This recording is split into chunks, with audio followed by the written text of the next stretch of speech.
Hello, hello, hello, hello. This is Sherry Fatu. I am the owner and CEO of Heavenly Habits. On this platform, we talk about everything.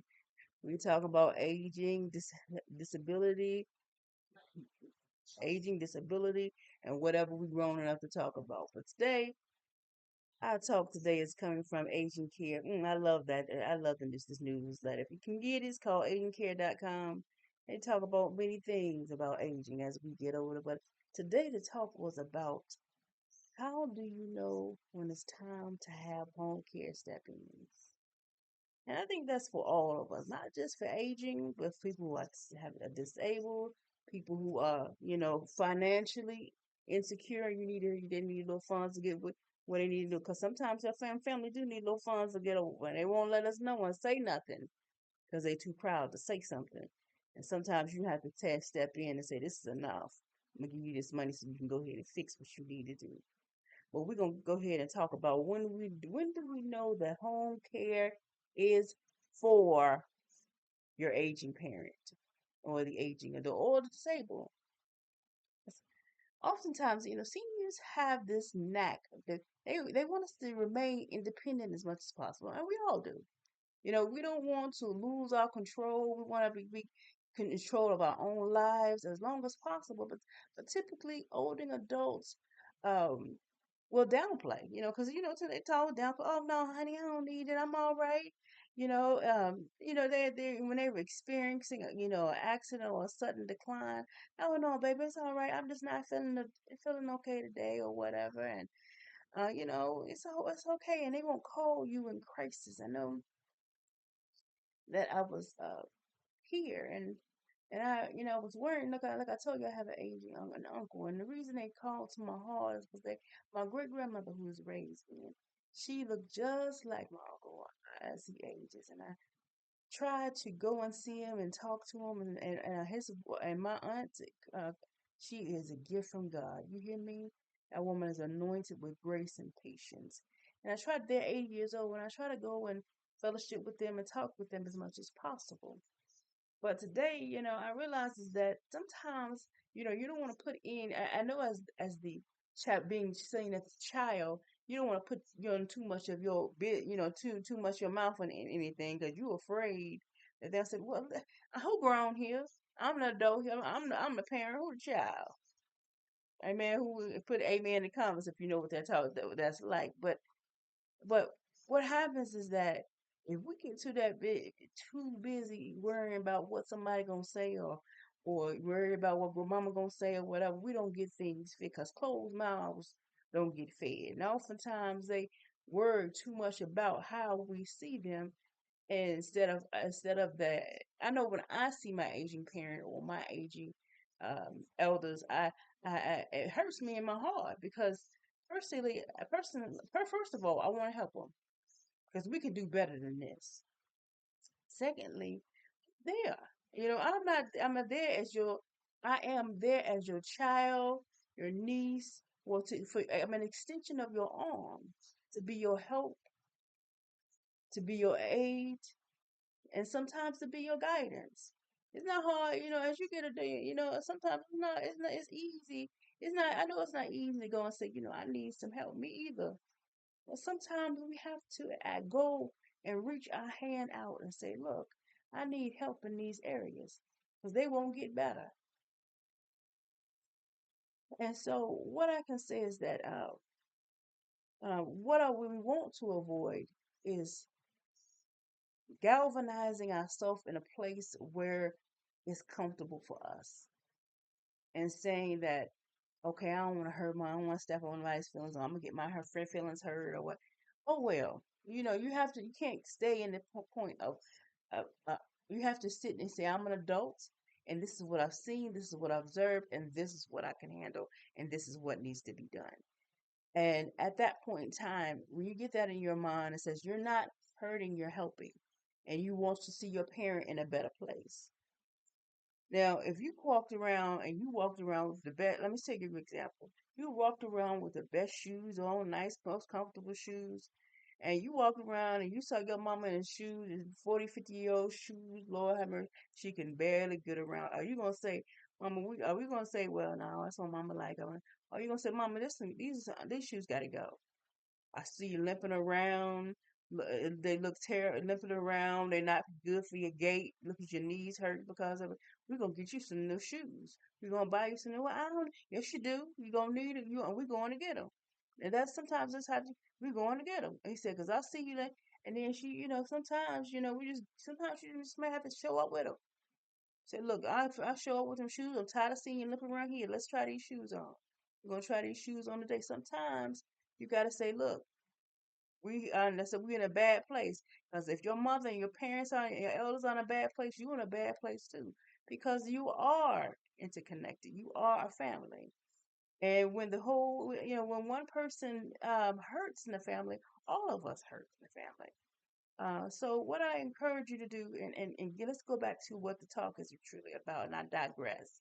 The talk is about when is the time to step in and say enough is enough. Look, and what are common indicators that the common indicators that an older adult or adult with disability may need help at home, or an increased level of care.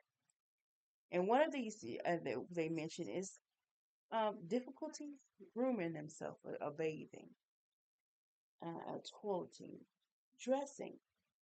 Different, if grandma had on the same dress for the last 2 days or last week, we need to talk about, have a conversation.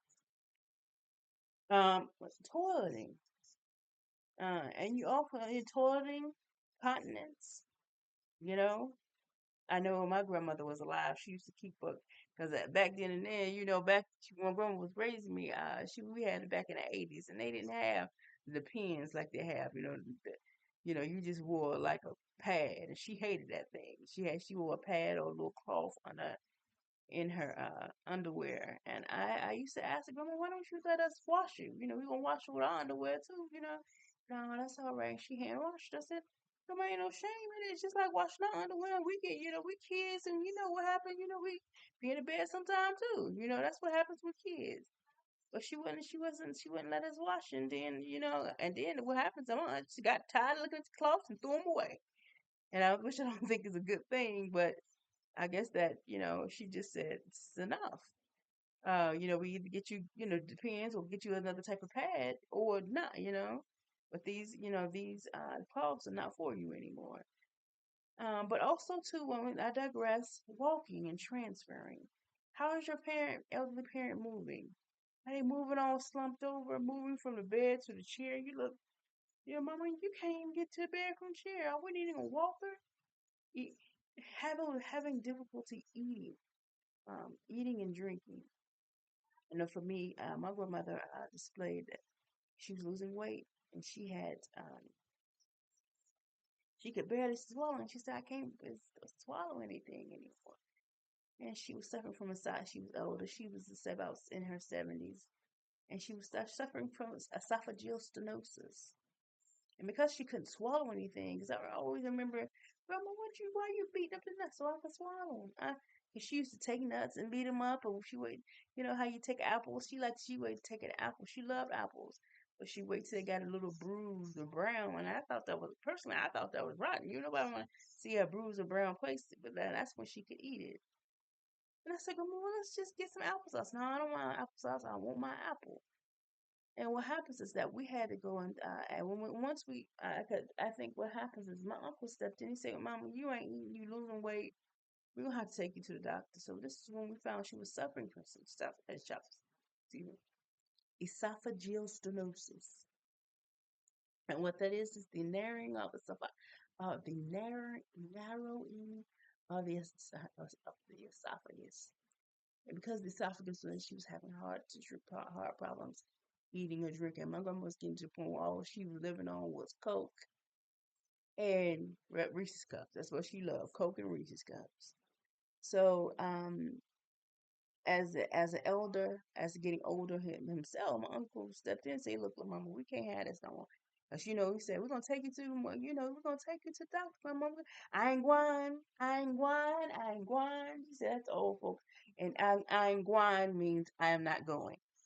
And she said, I ain't going. I'm not, I ain't, basically, it's just shoving together, I ain't going to, I ain't going. I ain't going. But I digress again. I said, now, what I want you to look for is, as I was going to get to, notable weight loss due to the poor diet. Like I discussed before earlier about my uncle, excuse me, about my grandmother's esophageal stenosis.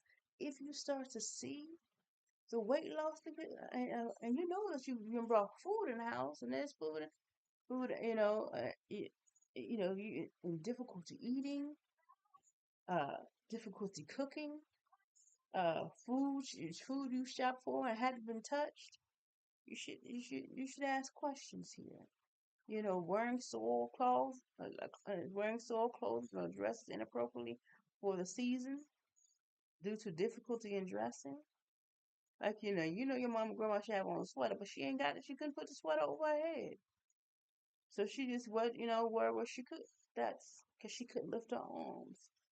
That's what we need. This is what I'm talking about, wearing inappropriate clothing, or she might wear clothing that she can only put on, and that might be a light dressing, and it's cold, and it's 30, like right now, 19 degrees outside. There's something wrong here. Poor personal hygiene. Um, and I want to make sure we understand what we're talking about.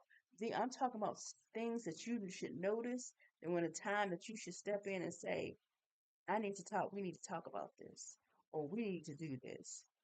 Poor personal hygiene, unpleasant odors as a result of infrequent showering or bathing, unkept hair, untrimmed nails, poor oral hygiene, indicating noticeable decline in grooming habits and personal care, bruises, wounds, or marks on the body that could indicate falls and changes in mobility. I want you to be keen to this. And I want to say this: bruises, wounds, or other marks on the body that indicate falls or changes in mobility. Those are grave indications of that. Okay? Noticeable burns on the skin that indicate a senior is experiencing problems cooking. Amen. I find that with myself. Um, and also changes in behavior and mental status. Oftentimes we don't notice some things because we absorb in ourselves, and we think we hear what we want to hear. So oftentimes with our parents, because sometimes it's just a whole repeating of what they said yesterday or what they done said 10 years ago, 20 years ago. But I want you to pay attention to the bad changes in behavior and mental status. And sometimes they can sit and stare, or sometimes they can say, "Well, Lord have mercy, where is that?" Or they can say, if somebody asks you 3 times, if you had their glasses, you put their glasses beside them, and they ask you, "Where are my glasses? And their glasses sitting right beside them," then there's a problem. Again, let me talk to you about what you should look for, and this is what you should look for, and changes in behavior and mental status, and what you need to do to step in.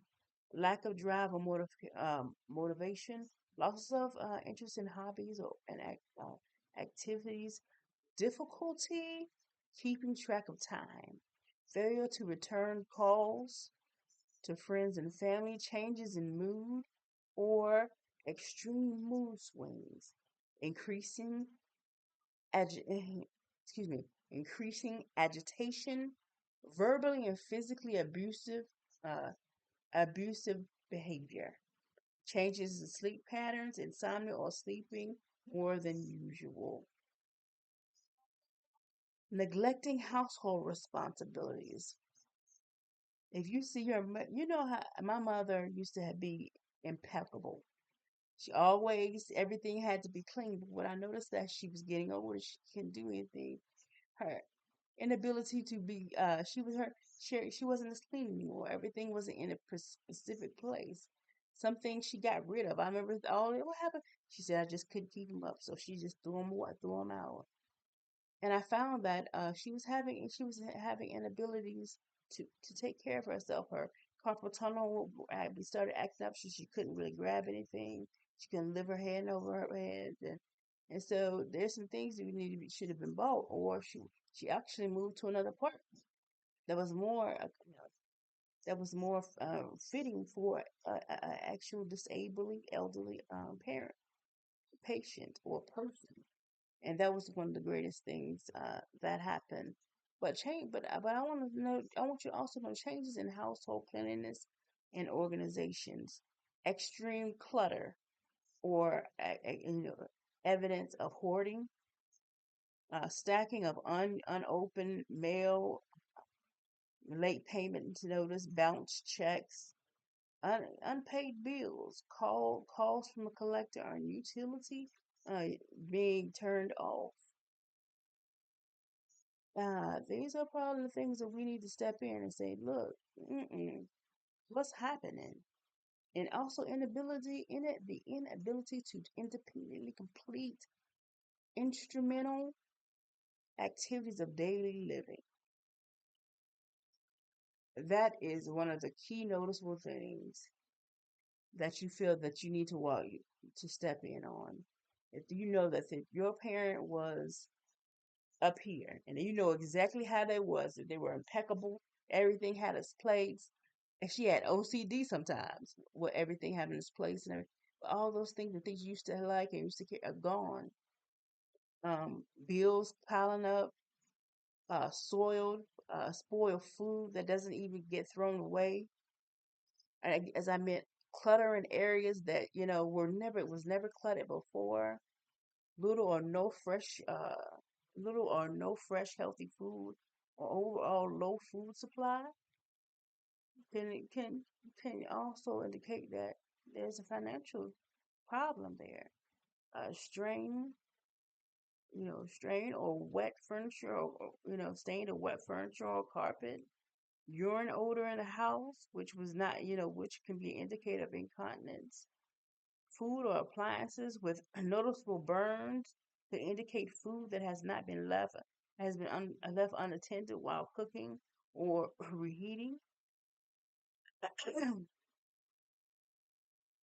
Failure to maintain outdoor areas with landscape, snow removal, or garbage collection. Well, I don't know about that part because I ain't gonna lie to you. I don't like going out breaking, uh, actually mowing the yard and all that good stuff. That may be an indicator for me because I don't snow removal and garbage collection. Garbage collection is one of the key indicators. Garbage piling up. I'm going to get to it tomorrow. I just can't get to it today. Yeah, there's an indication. Unfilled prescriptions, signs of unsafe driving, new incident. It's just changes in cognitive memory and judgment. And I want you to put increase confusion, loss of reasoning skills, forgetfulness, forgetfulness. Remember I talked about the lady earlier who I gave her glasses and it was sitting beside her, and her glasses were given to her and it was sitting beside her. She asked 3 times, "Where are my glasses? Where am I? I don't want to get my glasses lost." And they were sitting right beside her. Difficulty performing familiar tasks, or difficulty performing um, tasks that were usually repetitive speech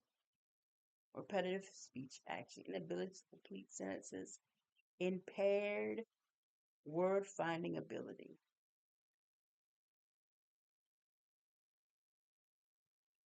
are some things that we need to intervene on.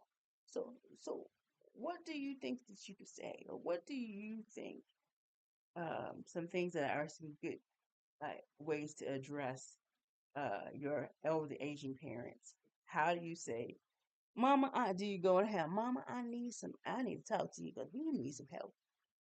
Or do you say, Mama, I'm concerned. It hurts me to my heart to have you look like this. So we need to try something else. I think if you go from the hard, I think we should always listen first, and then go from hard, and say, Mama, I can't see you here like this, and we're gonna have to try something different, and then go from the hard, and then I think at that point in time, it may be helpful for you. But I want you to put in the comments, let me know how you would say to your parent, look, we're gonna start some home care because this is not happening. Do you approach from the heart, or do you just approach from the gut? Like you just spoke from them off top of the head. Look, Mama, I can't. Off top of the head is like, Mama, I can't have this. We can't have this in the house. I don't want you looking like this. I don't want you feeling like this. I'm gonna fix this and that. So, but I think also times when you're talking to your parent, it depends on what kind of parent you are. I mean, that parent is. Are they straightforward, or are they straightforward kind of people, or do you need to just go say, Mama, or do you think that they have to be gentled? But I think that stepping in stepping in and saying something or intervening for your aging adult is necessary. I think that you're not going to get past that. You can't galvanize yourself into a place that you feel uncomfortable with talking with your aging parents. I think you have to get past that. Secondly, I think that we all suffer from something, and I think you let your parents know and say, "Mama, when you helped me when I was doing, we all suffer from something, Mama. You remember you helped me with this, and I have to help you. So we family, and that's what happened. You know, and I think you need to explain to them as that. But handling aging parents who refuse help can be hard. It may be many elders are in denial that they need help, and this is common.